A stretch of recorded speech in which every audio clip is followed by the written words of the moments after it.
no matter how fucked up I've been, and in the past I've been legless, I never lose my phone, wallet, or keys. Because fundamentally, they're really fucking important to me.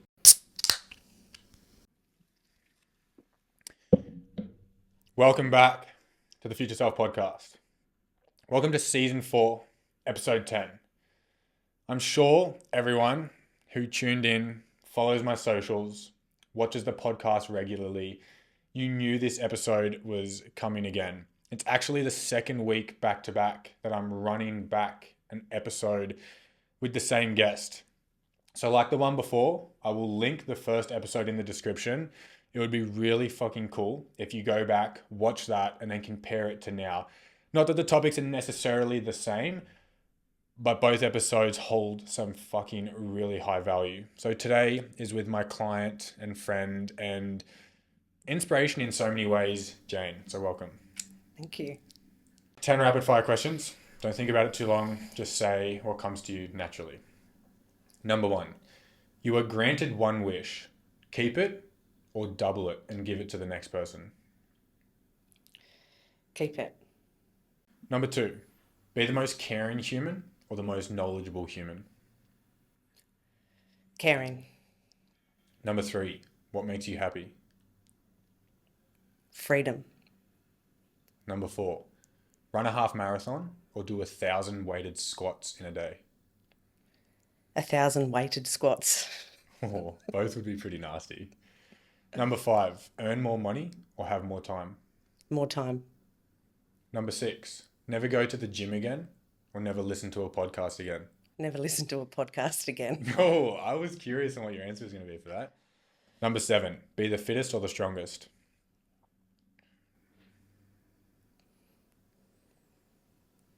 Fittest. Past Jane would have said the strongest. Love that development. Not that one's better than the other, but just knowing what's behind you saying that. Really, really interesting. Number 8. Always be in a room where you are last or where you are first. Last. Number 9. What's your favorite animal? Bulldog. Oh. Oh, that's so funny because of your bulldog. I love, hanging little things. I love hanging shit on him. So number 10, and you can answer this longer, which it'll need to be. What does alcohol represent to you?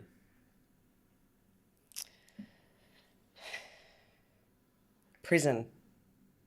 Explain. Well, for something that first sets out to be used to escape from, life ends up being mentally, physically trapped. So the word alcohol to me is more of a prison, limited. You're not living your life to the fullest. You're restricted, resistant. Does that come from what you see or personal experience? Personal experience. So explain to me then, or give insight into the audience a little bit about you and your history with alcohol. Well, obviously I've had a big issue with alcohol, mainly the last 10 years, developed severely after I had kids. And I got into a vicious cycle of not knowing when to stop, how to stop, and using it just to numb all emotions, whether it was, excitement, anger, just not wanting to feel, just using it to get through. I didn't know how to not drink and live. So it became a huge challenge for me to, live every day without using alcohol to numb everything. How long did it take for it to go from a outlet into a daily need, like a daily must? I get asked this all the time, and it's hard to know where the crossover was there because it chips away at your life slowly in a lot of cases that you don't normally see or, that crossover there. But then on the other hand, I've seen people, it happened really quickly for them 1 or 2, 3 years. So for me, it was up and down over a 10-year period, I'd say my worst was. But it would go in stages, to be honest, for me, my experience, because it just wasn't an onward, it was a downward slope, but I would try and get help. And then I'd try and get sober, and I'd, be in and out of rehab facilities and therapy and trying to figure out why I couldn't stop drinking. So for me, then I'd pull back, and then I'd put everything, like effort into training and other areas of my life to balance it out, actually, just to balance out my drinking to my training or my working. So I was trying to basically cover it up so it didn't look like I had so much of a problem. And, that doesn't last either. Eventually that just all comes crashing down, and, you're left with, well, where do I go from here? When everything that you tried or that you've been suggested to do wasn't working. When did it go from something that was just like an occasional casual, and like for then you to recognize and realize, no, fuck, it actually has a grip on me and it has a hold on me? Because I couldn't go to bed at night. If I really think back to late 20s, even before I had kids, I would struggle to go to bed. I was scared. So I think just having the drink then before every afternoon or every night just took the fear out. So took the edge off so I could sleep. So if I look back there, that was the start of a big problem that I had no idea about. I didn't realise that that would become such a big problem down the track. But it's always, easier to look back and see what happened than when you're actually going through it. Because even if someone told me back then, this sort of drinking is going to lead you to here, I probably wouldn't have believed them, because I'm like, no way, that's not going to happen to me. I read a quote the other day. The heart attack you have at 50 started at 20. Yes. The drinking problem you have at 60 started at 18. And it's that analogy comparison, that exactly what you just said. It won't be me. It won't happen to me. All those stories you see of heart problems or diabetes or alcohol or deaths even stem not from the action when you're older, but from the occurrence of consistency over the course of your life. What was the feeling for you like to... Actually, before I ask this question, I fucking love that you started the episode off with not saying alcoholic or ex-alcoholic. And we'll dive into that later, because it's a fucking big thing I do want to dive into. But what was the experience like for you to admit it was an actual problem? Because there's so many individuals these days, I would say from 18 to 30, that have a one-to-one alcoholic tendency or relationship with it, but because they're young, it's not a problem, or it's not viewed at from society as a problem. What was it like for you having to actually acknowledge, no, this is a problem and I do have a bad relationship with it and I need to go to rehab? Obviously, initially, it's a scary, especially going to rehab. It was so scary. But it's a relief to know what the actual problem is. Because I spent so long thinking, oh, I just suffer some really bad anxiety and I don't cope, so I just drink just to manage my anxiety. And then that becomes a vicious circle. So I never really knew. I knew that I drank a lot, and I knew that it helped me at the time with what I was experiencing, but I didn't realise that that was the main problem and making everything worse. So even if there was underlying anxiety, depression, or any issues or life issues, the alcohol makes it worse. So it gets the grip, and it's the vicious cycle that it just grabs you. So I didn't actually realise that until I was told in my first rehab. How'd you get to your first rehab though? Because you have to be aware of something to go to rehab, right? So what was the experience or moment of realizing, no, I actually need to go to the first rehab? Because I could not live each day. Like I was so bad at that stage, and that was a long time ago. I needed to do something. I chose to do it. I just needed to go somewhere and get help. But if alcohol was helping you with, so you start drinking alcohol to help you with something, anxiety or stress. If it's helping you with the anxiety and stress, why would you do something to then take that away, such as rehab? Because it's only helping in that temporary moment. And it's just not worth it. It makes everything worse. So whatever I was going through, drinking made it 10,000 times worse. Not once did drinking help me solve anything, feel better, it just made everything worse. Everything worse. From personal experience, your perspective on it, is alcohol the issue, or is it the underlying factors that lead to the alcohol that are the issue? Now, knowing what I know and what I've learned, underlying. Explain that. So you can take the alcohol away. I think I said this in the last podcast, Yes. but if I'm still left with me. So you've got all sorts of different addictions. You've got alcohol, drugs, food, gambling. People swap, they have multiple.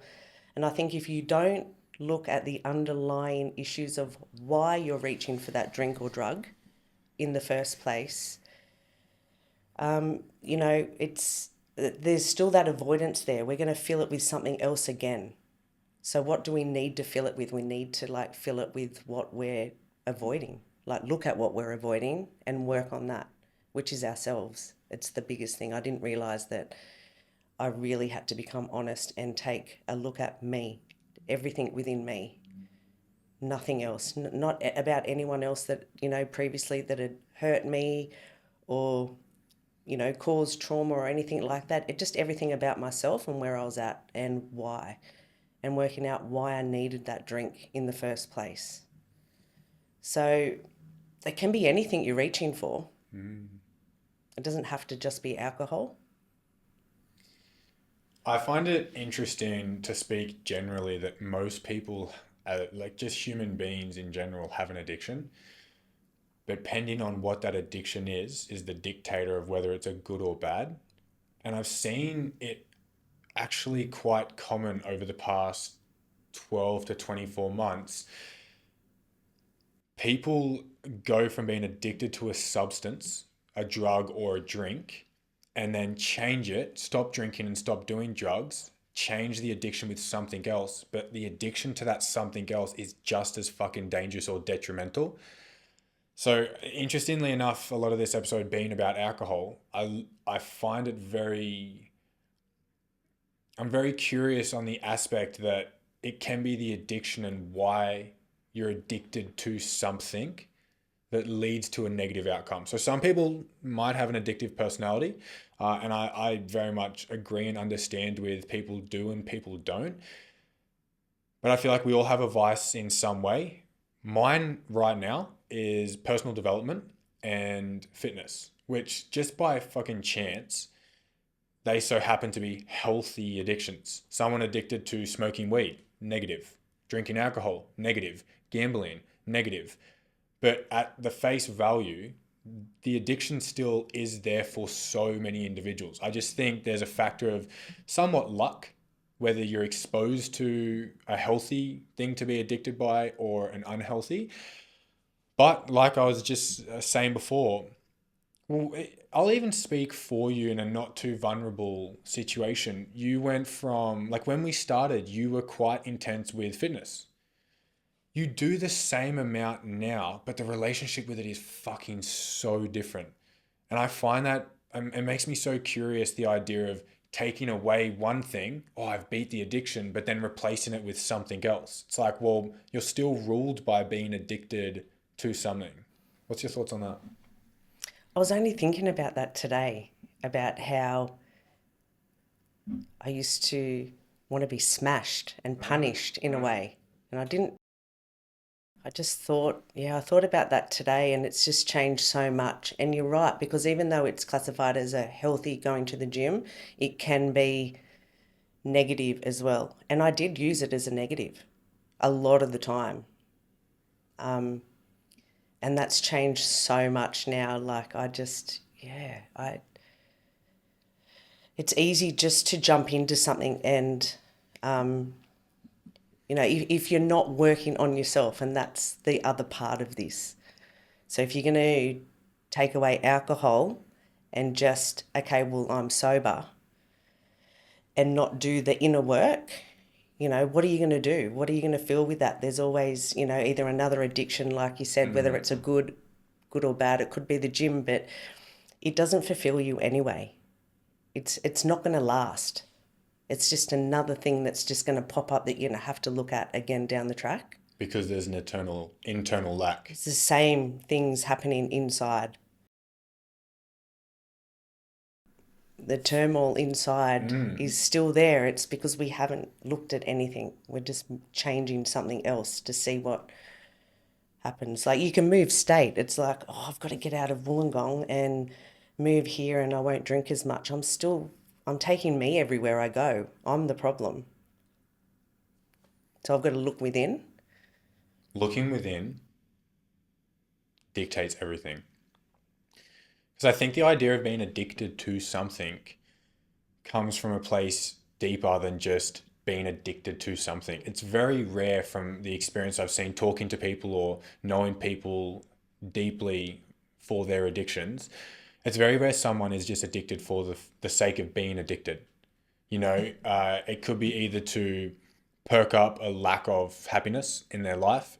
In your stance, that idea of drinking then change to fitness, but then wanting to be punished in fitness and, a lack of something within you.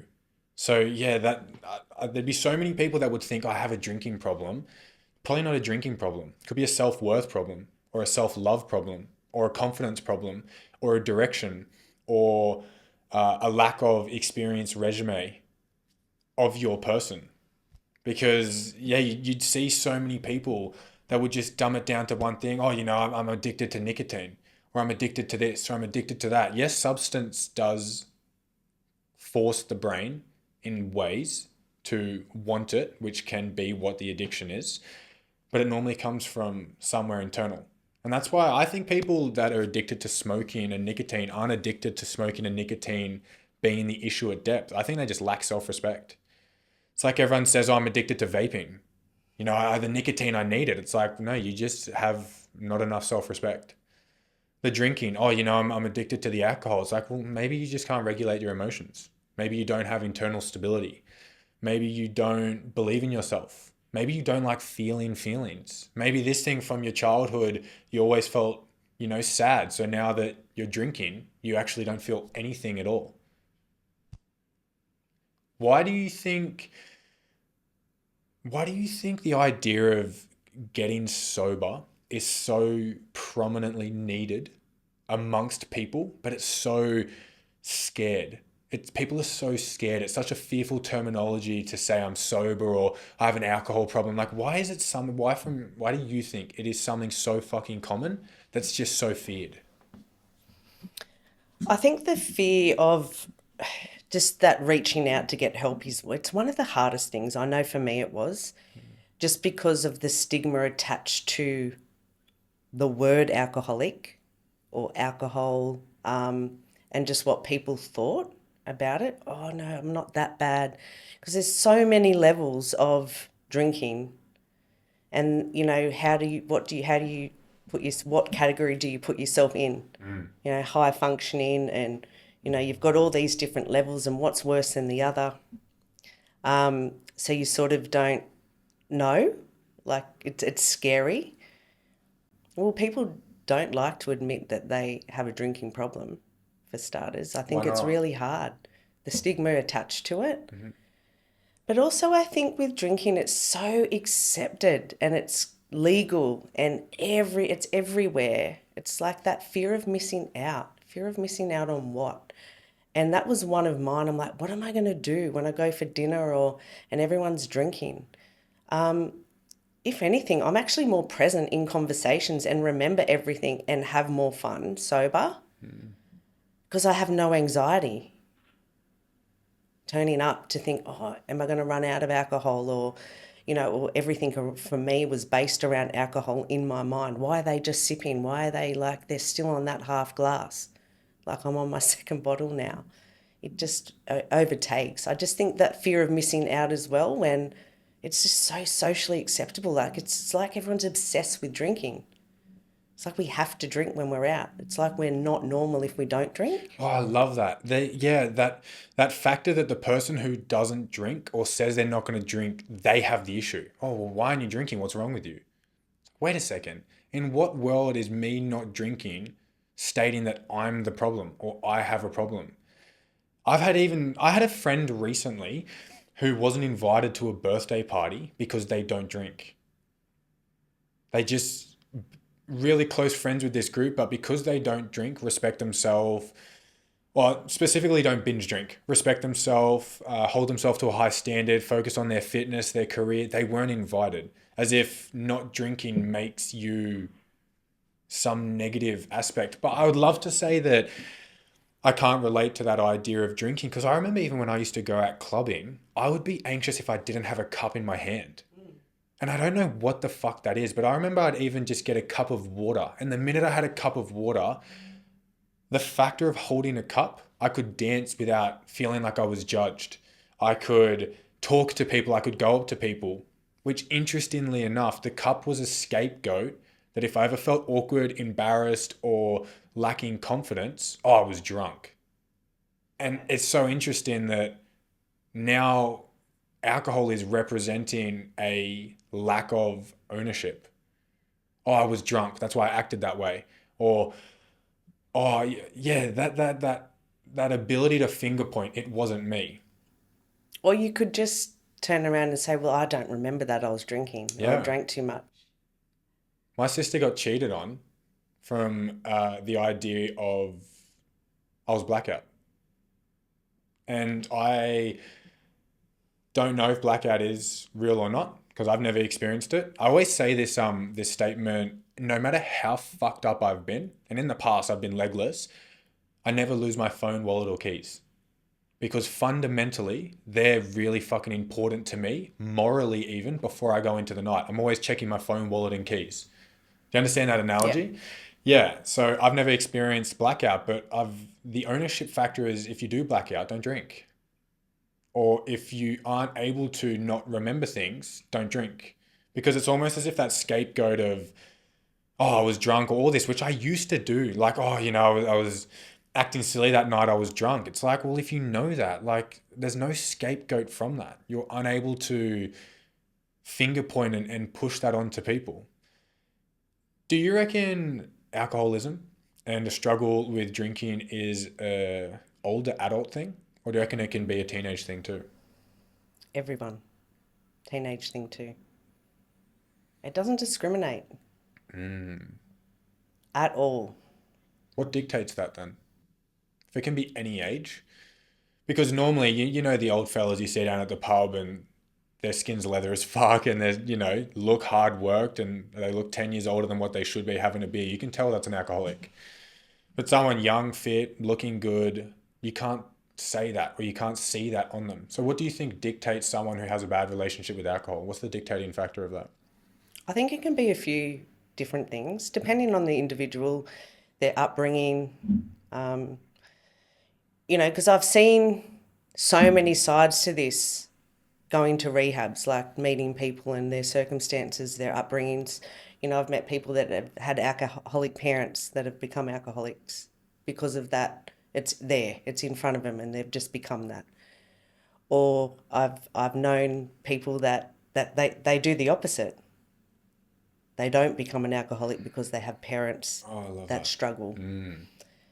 So that whole thing of hearing, well, I've been through this, my mum or dad or, whoever it might be, that's why I am, to me is an excuse, because we have choice to change anything we want to change. We don't have to become like someone else. Yep. And that, I mean, I've learnt so much more about all that through you, because it is hard to grasp onto initially Of course. when you've been through so much and you've experienced so much. But hearing, I've heard a lot of people say, you drink and drug the way I did if you had my life. Oh, I hate that. I hear that in AA meetings a lot, and it just boils my blood. That's just a need for permission Yeah. and a finger point. But again, this just opens up a can of worms, doesn't it? Yeah, go It's for it. just that whole thing of not looking at yourself, like taking ownership of every part that you play in your life, whether it's your fault or not. That's what one of the biggest things that I've gained from you is taking that, looking at my part, even situations where I'm like, I did nothing wrong. What can I take out of that to better myself and look at myself? Because there's true freedom in that. And I think, when you have an addiction or you're struggling with all those sorts of things, holding on to resentment, anger, shame, guilt is what keeps us in that vicious cycle of addiction and, self-pity but this happened to me, or, that person did this to me. And yeah, of course, that's so unfair. Bad things are going to happen. But what can we do about it to change that for us? Not even for them, for us. And that's been huge. So it's how we speak, again from you, how we speak to ourselves and about ourselves. And that's learning, for me especially, like learning that self-respect has been one of the biggest things about being sober for me, that I had no idea about. I just thought that, you get sober and you start working, towards different things in your life. And I didn't understand that the real part of being sober and living a life is that self-respect and trusting yourself. Like everything's within me. I was looking for everything externally. Even just, I wanted people to make decisions for me, tell me what I should be doing next. And now I can actually do that for myself and trust that, because I am sober and I'm actually willing to look at myself and acknowledge that all my character defects, all the things that I struggle with, because I still have them, they're always going to be there. I'm just always got to work on them. I'm not perfect at it, but that's what's going to keep me away from drinking, drugging, grabbing anything to be addicted to, just to numb or not feel. I don't think there's any downside of learning about yourself. If there's one thing that someone is struggling with, or if they want to progress or get better, learning about yourself will change your life in so many ways. Why you act that way, why you think that way, why you don't take ownership, why you do take ownership. What you expressed then, the idea of taking ownership, to some sounds like radical ownership, but realistically, it's just at point blank, that's just ownership. But everyone feels so uncomfortable about that. And I quoted it in a few episodes back, that no one wants to be the reason their life fucking sucks. But without ownership, whether it's your fault or not, it is fucking your responsibility what you do moving forwards. Your life moving forwards is your responsibility. And that idea that people are aware that their life might suck or that they're not happy with it, I feel like so many people know what to do, but they don't want to do it. Who wants to wake up and say, yeah, I'm the reason my life sucks. Now I need to change a few things. But they hate the way their life is so much. That's all they need to do. It's like that quote, the life you're wanting to live is on the other side of the choices you're not making. The choices that you're not making every day, on the other side of making those choices, the life you dream to live is right there. Taking ownership, making change, acknowledging things, not finger pointing, not blaming. Like that, the idea of finger pointing and blaming is so intriguing because it gives responsibility to someone else. It's like, okay, yeah, I mean, it's not your fault your life sucks. Like, yeah, it is probably that person's. Now what? It's like your life doesn't fucking change until you take ownership. And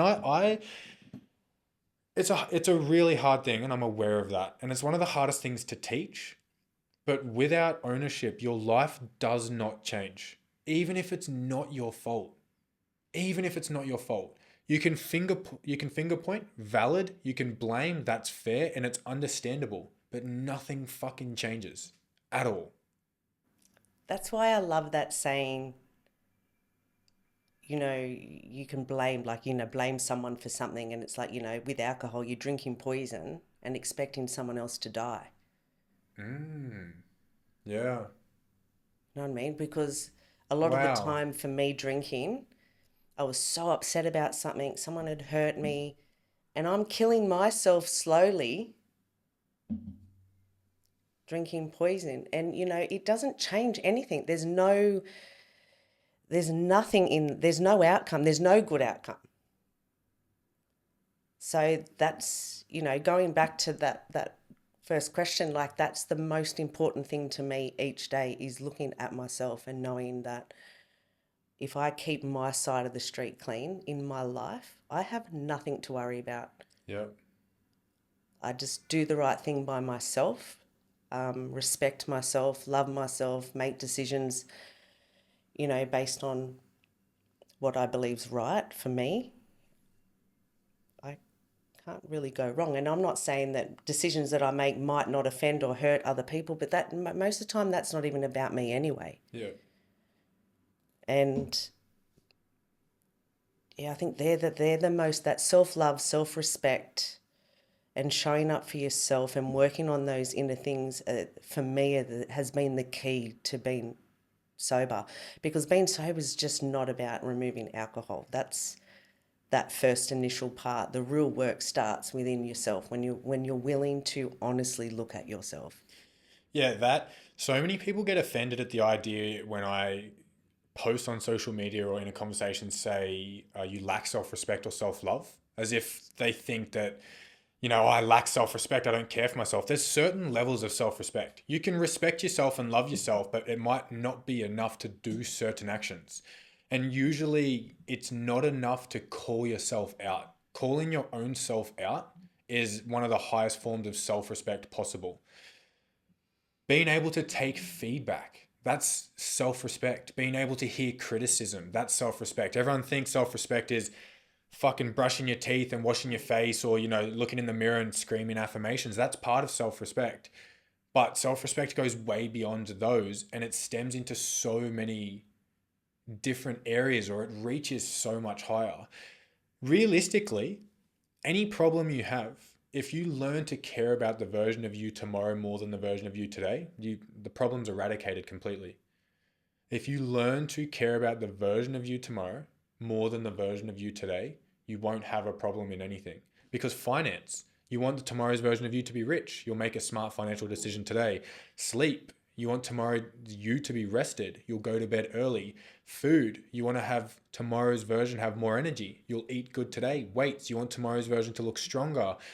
Substances and alcohol, you don't want to be hungover or depleted or in an absolute cesspool of fucking chemicals in your brain. So you won't do that today. And that's why future self goes so much further than just a young kid saying, oh, do the right things today so you can benefit tomorrow. Or everyone thinks future self is always stressing about tomorrow. Like, fuck, I got to do things today for tomorrow. It's way bigger than that. It's learning to just care about yourself tomorrow more than you do today. And if you care about yourself intensely today, that's fucking amazing. It doesn't mean care about yourself less today so you can care more about tomorrow. It doesn't mean put yourself through hell today so tomorrow's easy. I fucking love who I am today, but I love the version of me tomorrow a little bit more. So that means I have to do a little bit more for him. What is your thoughts on the idea of staying sober from a factor of fear versus a factor of evolution? And I'll just explain that a little bit more clear. I hear so often that consistently reminding yourself of being an alcoholic, I am an alcoholic, my life was shit back then, it was dangerous, it was going bad, that's why I stay sober. That's one way. That's from fear. Evolution is, I used to have a bad problem with alcohol, but I respect myself more today. I do what I do today because I want tomorrow's version to be better. It's not the idea of, oh, I'm so scared of that life. That's why I got to remind myself of it every single day. It's fuck, that life sucked and I don't want to live that. I want to live today to make every other day better than what it used to be. What's your thoughts on the difference between the two, or your experience at least? Definitely number two, because I experienced the first 3 maybe to 6 months of my sobriety living in fear. But it is quite common initially when you first get sober, the fear factor, because there's so much going on and there's so much change. So it's quite common. But there's a lot of people that remain in that fear and they stay in that fear. And look, I'm always one to think, do what works best for you. If you're sober, you're sober. But for me, I didn't want to live every day in fear. I spent my whole life living in fear and then numbing all my emotions, not wanting to feel or express myself. It's the last thing I want to do now.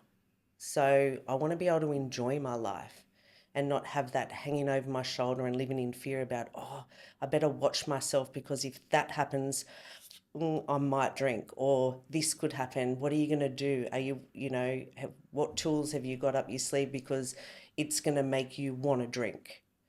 And I really struggled with that. And I still do struggle with that, hearing that, because I truly believe there are other ways to live, to be sober and not have that fear and struggle that's attached to the fear. See, with fear, a good amount of fear's, a small amount of fear is good, but I think that it can also bring you undone if you are constantly having to remind yourself every day of what possibly could go wrong instead of what possibly could go right. It really plays into the negative bias of a human because we're protective creatures. It really, really intensely dives into that idea of, no, this is what you are, don't be that. But it's not even necessarily fear being the negative thing, because I agree. I think fear holds its value in its place, and it can be what motivates you or protects you, but it's not even fear, it's a reminder. That's who you are. You said the second one as if there is an option for the second one, but it doesn't seem like that in the culture around alcoholism. It doesn't seem like there is that second option. It only seems like there's the first, yeah? It seems that way, and it depends on, again, your opinion of alcoholism, if it's a disease, if it's not, what people think about it. If you're going down the disease way, it's a disease of the brain where this is not what I agree with, I'm just making a statement, that they say that it's the only disease that tells you you don't have it. So even though you know you shouldn't drink, it will tell you to drink. Now, I believe that to a certain degree when you're in the addiction, but when you're out of it, you have a choice. I get to choose today whether I pick up an alcohol beverage or not, and I choose not to. But you're an alcoholic. No, you don't.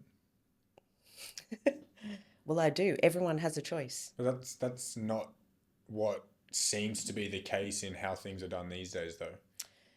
You hear a lot about that. We do have a choice. We all have choices every single day. And the thing is, you can be sitting through cravings and it all gets too much and you go pick up a drink. That's still a choice to go pick the drink up. Of course.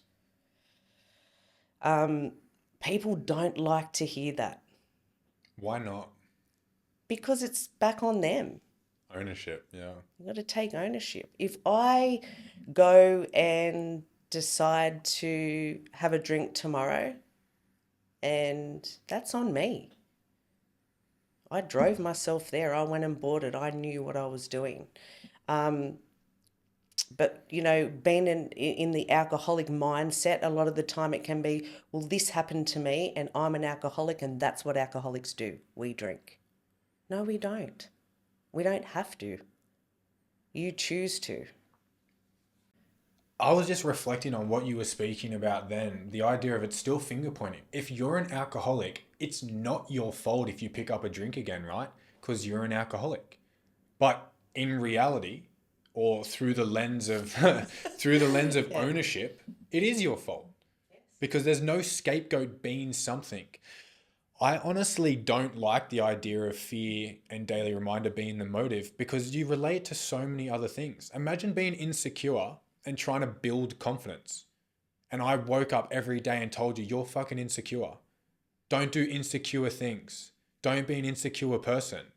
It's like you'd fester on the idea of being insecure. People with food. If you are overweight or you're obese, and I woke up every day and said you're fat, don't eat fat food. Don't make a fat person choice. It's like, at what point do you get to move on from that being who you are? At what point do you get to be someone who respects himself, cares for themselves, and loves himself if I remind you every single day you're fat and that's all you are?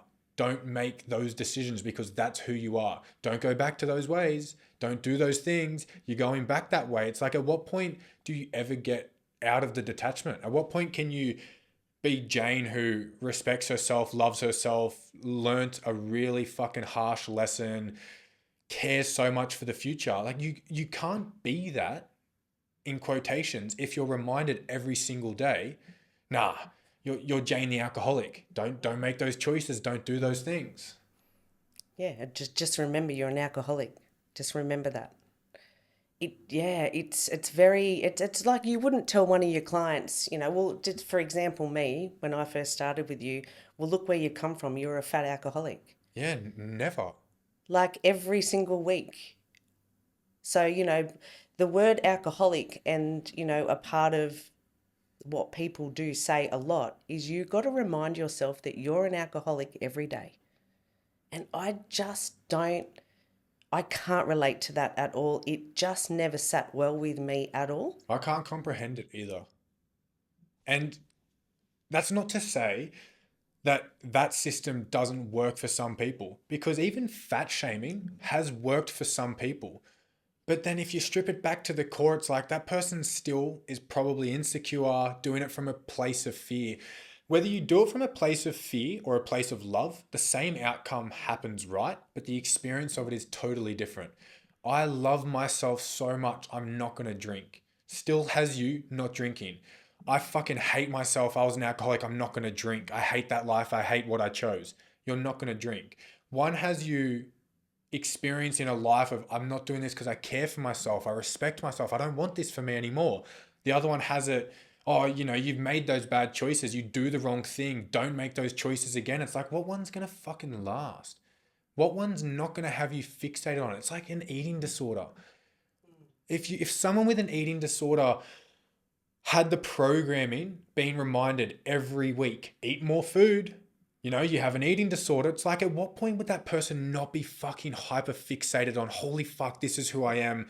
It's riddled in every one of my cells. I have an eating disorder. That's it. Like, it just doesn't make sense to me on that system working. But the idea of reminding, hey, this is how you used to treat yourself, but like, look at how hard you fucking worked. You care for yourself so much. You fuel your body. You regulate your food. You can do all these choices. You do all these things. Like, that version of you is not a part of you anymore because you just care so much. It's such a topic I get so intensely passionate about, because I just can't see how being reminded of something all the time. Initially at the start, yeah, you're probably gonna have to be reminded. You do dumb fucking things. You're killing yourself. You're making bad choices. This is not good for you, your family, or anything around you. That's fine. But the fact of, for the next fucking X amount of years of your life, you have to be reminded of that, and that's only who you are. Like, you'll operate everything from fear or being scared. I know, and that's scary in itself because if I hadn't been exposed to this coaching or started working with you, I more than likely would be still in that fear-based living because I wasn't aware. I wasn't aware of, you know, I didn't realize. So when you're actually doing, and I'm not saying that, you know, there's not amazing people in these meetings or AA, or I've met some tremendous people that have, you know, I'm still in contact with. But I didn't know any different until I branched out and started doing more work. And that's that inner work that helps. That's the key, I believe, for me to sit back and go, wow, this is actually what it is about. You know, not reminding myself every day that I'm this alcoholic, that I've made mistakes, I've hurt people, I've got all these things wrong with me, and holding on to all those things that you feel so much shame about and guilt about. And then once you get yourself out of that and you're working on your self-respect and you're sharing your story and you're being vulnerable, all that lifts. The cravings go, everything lifts off you. And it's like I can actually feel free and I can live with no guilt or anything. I don't have anything to worry about. Does that make sense? Of course, when you said it, if you weren't introduced to my coaching, you'd be different. But the funny thing about that is my coaching follows basic principles that I've learnt that anyone can do. Listen to fucking podcasts, reflect on it, take ownership from that podcast, listen to it, understand it. That could change your life without even working with a coach. Develop self-respect. It stems back to what I said before, and this is why I'm so grateful that I have Future Self as my brand. Care about the version of you tomorrow more than the version of you today, and you will be okay. Like that's ultimately what it is. Because caring about you tomorrow means you take ownership. It means you dive deep. Why am I the way I am? Why do I do what I do? Why do I react? Why can't I regulate my emotions? Why do I outlet on people? Why do I finger point? Why do I blame? Self-respect, self-love, and trying something different. Like the lack of consensus, understanding that the power you have in your choice really fucking eats at me. Because you can wake up and choose anything, and everyone gives their power away when they project, when they finger point, when they blame. Like that's the one thing you want to keep. Having the power of choice is the one tool that will change your life, but you only keep that tool if you take ownership, if you reflect, if you dive deep. Yeah, fucking hell. I watched an alcohol-based podcast the other week. Actually, this is a really good tip. This is a really good tip. Watch a podcast that has the word alcohol in it, whether I quit, it ruined my life, whether it's this, or this, and fucking scroll the comments. Scroll the comments. I was mind blown of what I read. Wow, I'm 10 years sober, this and this. I quit alcohol. I got fucking goosebumps explaining it. It was so impactful to me. I was fucking blown away. People saying I'm still stuck in it. I can't get out of it. I've been this long. Then someone would comment something and they'd get 20 replies of, keep going or keep doing it or try your hardest. It was just there. That's a big recommendation for anyone, whether you have a thing with alcohol or you don't. Type it up, watch one and scroll it because it changed my perspective so much on the community aspect of it. And there is such a struggle with it. There's such a struggle. Like it's a known fucking struggle, but because it's just so prominent and common and easily accessible. Like I feel like I'm the black sheep in this in some sense because people hate when I call them out for drinking and it's given me a lot of friction in the past. But like the idea of a poison, like generally you look at a smoker and think you're a fucking idiot because there's nothing good that comes from smoking except a damage of your lungs. But somehow there's this link with alcohol that it's not the same. Like imagine going and getting a bottle of fucking petrol and drinking that. Like in some setting, that is absolutely fucking crazy to do that. But it's in some way a similar thing. Like they're both chemicals, they're both toxins, they're both fucking dangerous and unhealthy for you, but one's okay and one's not. Do you think it's hard for people to give up because of how common and easily accessible and just how normalized it is? Do you reckon that makes it harder for people to actually get rid of it? Yes. And just their social settings. A lot of the time you will have, just say, a group of friends that can socially drink, get up for work and not really have a huge impact on their life. And you might have the one or two that it does. So to try and change that, the fear of that as well, because when you change and when you get sober, you've got to be prepared to lose things. It is just how it is. It's just one of the things, because you have to make so many changes. And that comes with the people you hang around, your friendships, because a lot of the time they're the ones, and I'm not saying this in a bad way, they will make it not as bad as what it is. Oh, you're not that bad. Why do you think that is?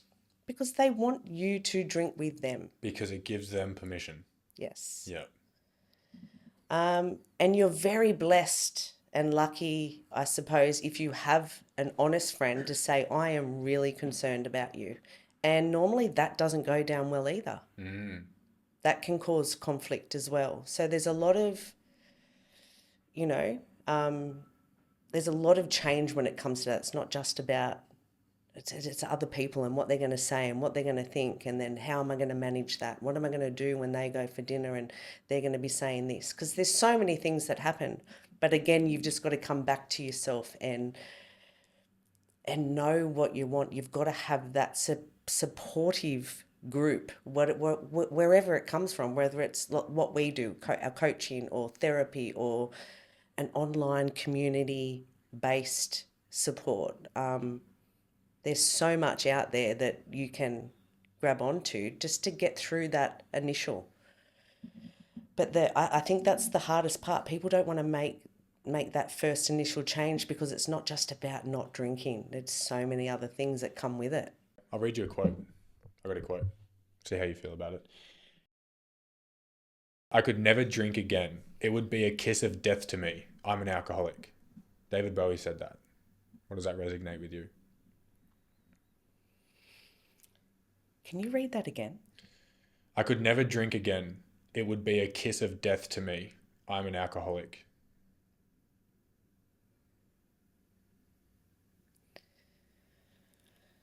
Yeah, that's a big statement.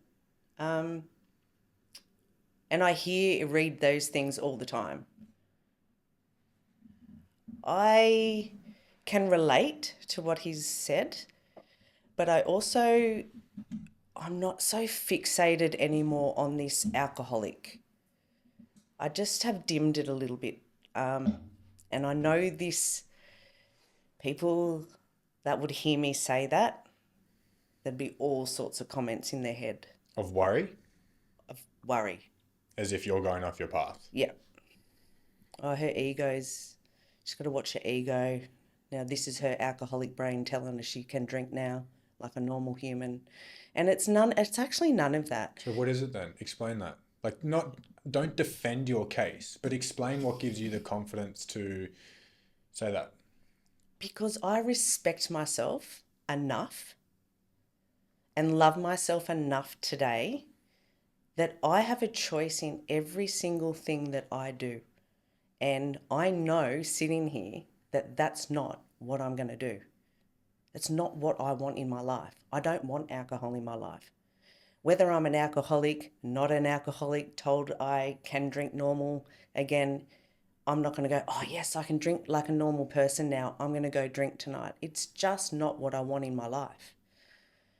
So I know 100% within myself what I want out of my life and for me and my family. And alcohol just does not play a part in that. And I trust myself today to say those things because I never had trust. I could never trust myself. How does someone learn self-trust?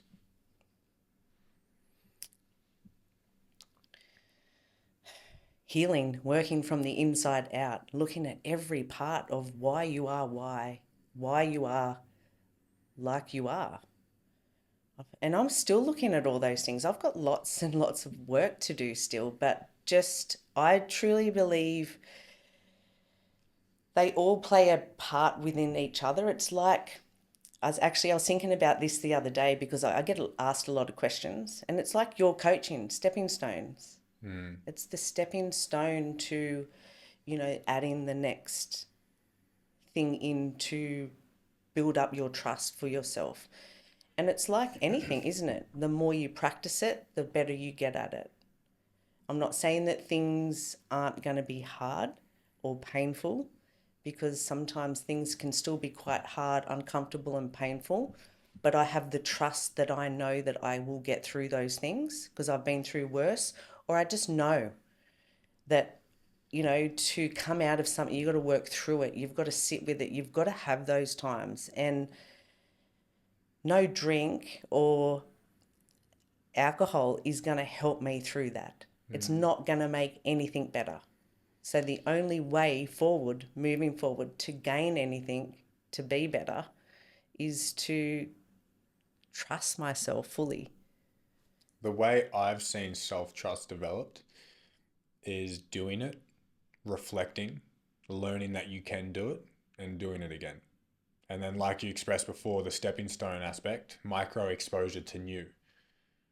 Doing something you've never done before is fucking scary. It's hard. You have nothing to recall on yet to confirm that you're able to do it.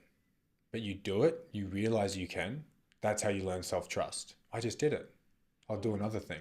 It's like progressive overload in the gym. The only reason I know I can bench 100 kilos is because I started at 40, went to 45, realized I could do it. Well, fuck, I've never done 50 before. I don't know if I can do it. I'll try it. I realized I could do it. And just compounding those reps and training that self-trust muscle in the brain that you have the ability to do it. People severely lack self-trust. Severely in so many things. That's why I think there's so much intensity of people riddled with anxiety and stressed and insecurity, or as if they're a second-class citizen, that they're lesser than someone because they just don't trust themselves. And the only way to build trust is by doing it, seeing if you can or can't. If you can't, do a little less. Oh, then I can do it. If you can't, as the gym analogy, if I couldn't go 40 to 45, it's not, well, I don't trust myself, I didn't do it. It's like, we'll go to 42. 42 and a half. Oh, I did it. Okay, now let's go 45. Right, fuck, I did it. It's just about making millions and millions of small steps. And if you can't make the next step, break that up into a couple more steps. I thought of what I was going to say before. Drinking outside of money is so fucking expensive. Away from money. It's expensive financially.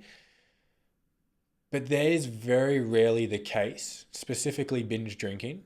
I'm not talking about a drink at the end of the day or a wine or whatever, which I just can't comprehend anyway. Even though I used to be that person, but now knowing why I used to do that as an outlet or a karma or something to take my mind off, that's why I don't relate to it now, because I don't need those outlets. But it's so expensive away from money because I've never not seen someone get fucking sick or hungover. One night. Oh, it's only one night. It's like, to be honest, yeah, one night. Ruin one night, fuck up one night, it's not a big deal. But wait a second, count in the next day because you're hungover the next day. Maybe counting the day after that because your body's depleted and it's trying to recoup. Or maybe count the day after because you just got sick. Oh, but the flu you've got has nothing to do with drinking. Right. But every time they drink, they get fucking sick. They get sick. I've seen one night turn into 2 weeks. It's like, how is that not really fucking expensive in terms of time and direction? And this is where the aspect of drinking isn't actually always the issue. It's not that I'm some demon on the drinking itself. It's what either A, it represents, what drinking represents to you, B, why you're drinking, or C, the impact it has. Not that everything's about competition, but if you go out for one night, it's not a big deal. It's only one night. But I've now busted my ass showing up for me, self-developing, working on my business for the 2 weeks you've been bedridden because you got sick from the night out. Like, how is that not a disadvantage holding you back? It's like the aspect of having a cocktail, it's fucking whatever. But the issue is, why are you having it? Oh, because I'm stressed. It's like, how the fuck is that okay then? If you're having a drink because you're stressed, that's not okay. Well, what does a drink represent? Oh, I get to hang out with this friend. You're having that because it holds a friendship together.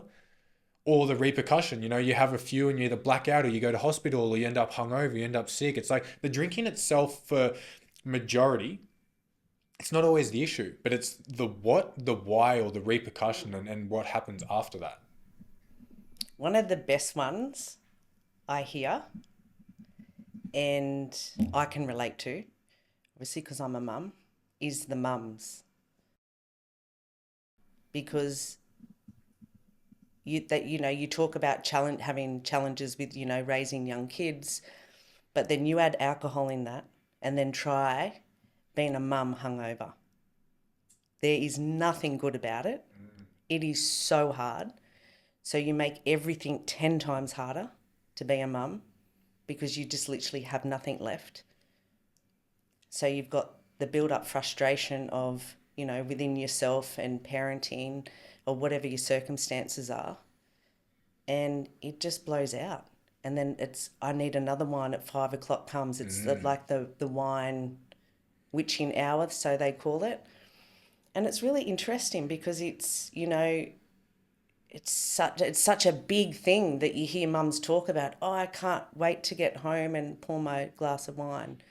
But then it's, parenting so hard or being a mum so hard. Well, I did.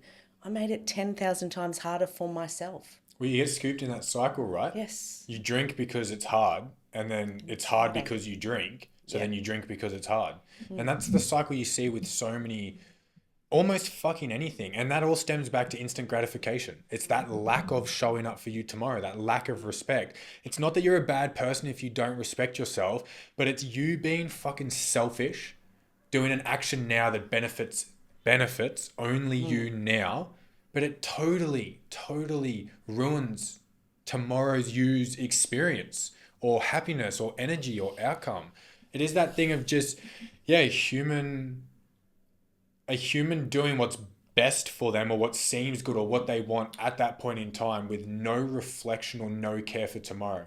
And I don't want people from the Future Self branding to fall into that idea that you've always got to stress about tomorrow. But if you spent the next week or the next month just reflecting on the choice you make, what will that do for tomorrow? I'm going to stay up late tonight. What does that do tomorrow? Oh, it makes me tired. I probably won't stay up late then.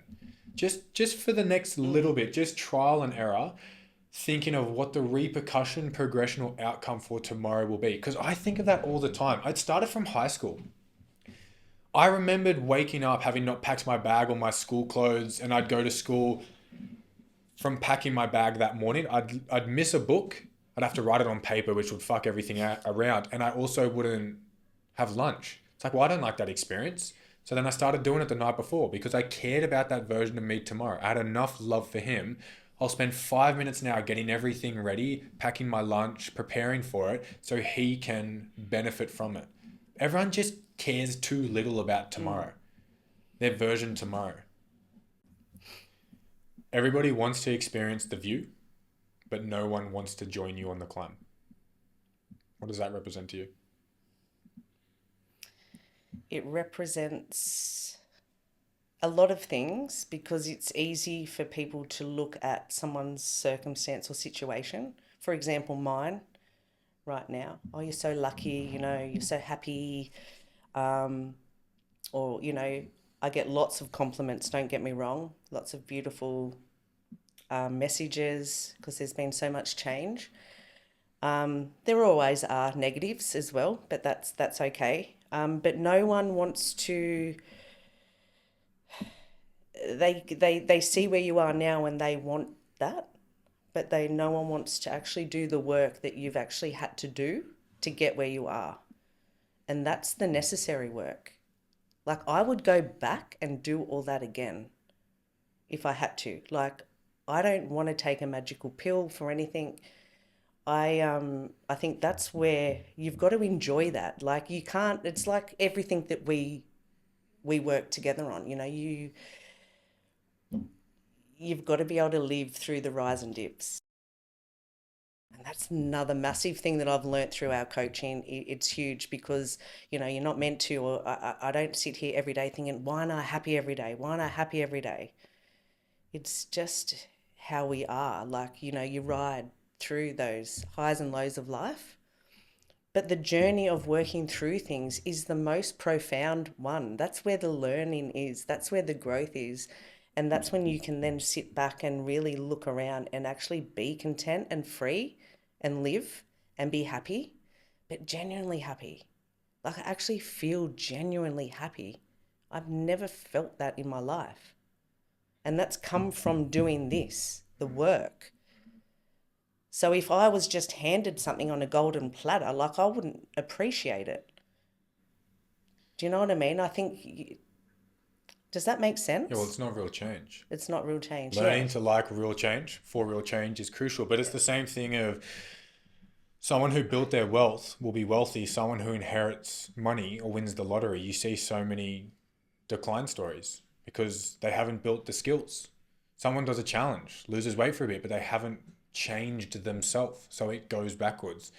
People take weight loss injections or weight loss pills and it goes back on. They get lipo, they do all these things and it goes back. It's like, well, what, why? Why? I've done the thing. I'm there. It's like, well, you haven't. You've done nothing. It's not the action or the result. It is, like you said, it's the journey, it's the work.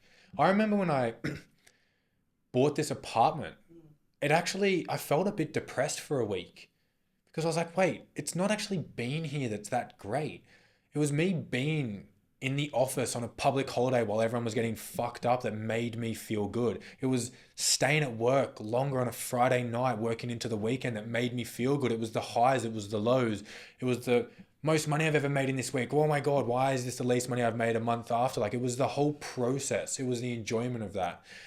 Hindsight's always special because we always want it now, but you never get it until you're actually in the future. But it weirdly stems back into,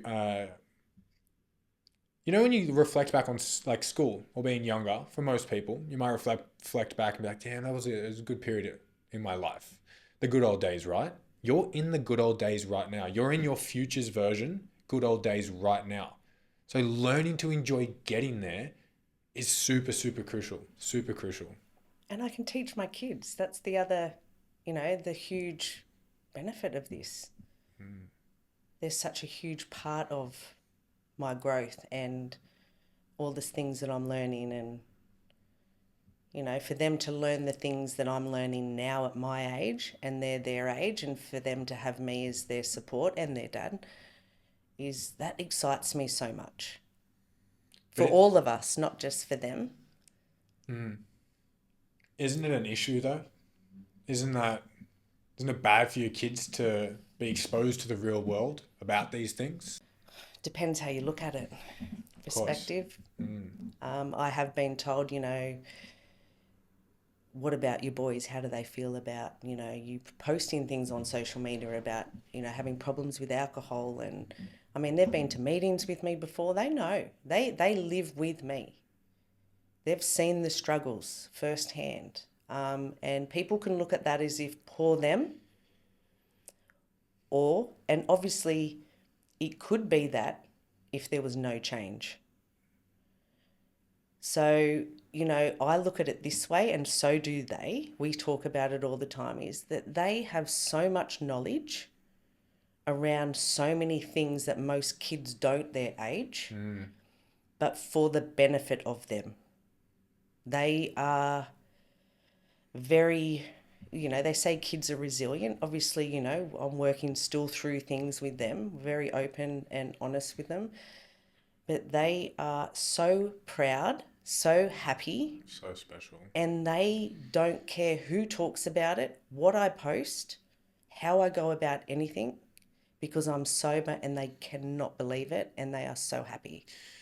What disadvantage it is for your kids to have a mother that owns her mistakes, is conscious, is aware, teaches them about projection, exposes them to the reality of what the world can be, is working hard, has accepted who they are, their past, is being real and being honest. Like, in what world is that a disadvantage?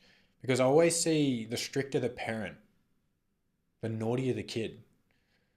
You know, not relating to your kids. The kid's disconnected, trying to shelter and cover your child over the bad things of the world. It's like at one point in time, they're going to be fucking exposed to that. Like, imagine them being exposed and educated and handheld and supported through these things. Like, I know your boys know things that people my age at 23 don't even fucking know. What's one piece of advice or a question or a thought into that camera that you want my audience to have or ask more often? I suppose if we relate it to alcohol or any struggle or addiction, you're not alone. Reach for help. I think the best thing I did was reach out for help, and just don't stop until until you're on the path that you want to be on. Time is going. Like, if I didn't start when I'm nearly 2 years sober, we'll be 2 years sober in December, Christmas Day. And time just goes. Like, if I didn't start, I'd still be, waking up each morning, living that horrible life that I was living. And who knows if I'd even be here. So, and yeah, no one's alone. Like, I think sharing and trusting and being open about your struggles is something that we all need to support each other more with. The help that you don't ask for is the help that could change your life. And that stems back into what I said in the idea that the life you want to live is on the other side of the choices you're not making. I would love it for anyone who's on Spotify to head over to YouTube and to just jot down some comments on your experience. If you're open to being vulnerable, that would be great. Down in the comments, explain your experience or how far along you are or what your thoughts are, or yeah, just be real. You can leave some feedback if you would like, but I appreciate you joining this episode and being real and being honest. I know for a fact a year ago you wouldn't have been able to talk about these things. So even for me as a coach and just a human to be able to see this it's really cool. It's really cool. But I appreciate you guys tuning in, listening, watching. That was season 4, episode 10. I will see you in the next one. Thank you.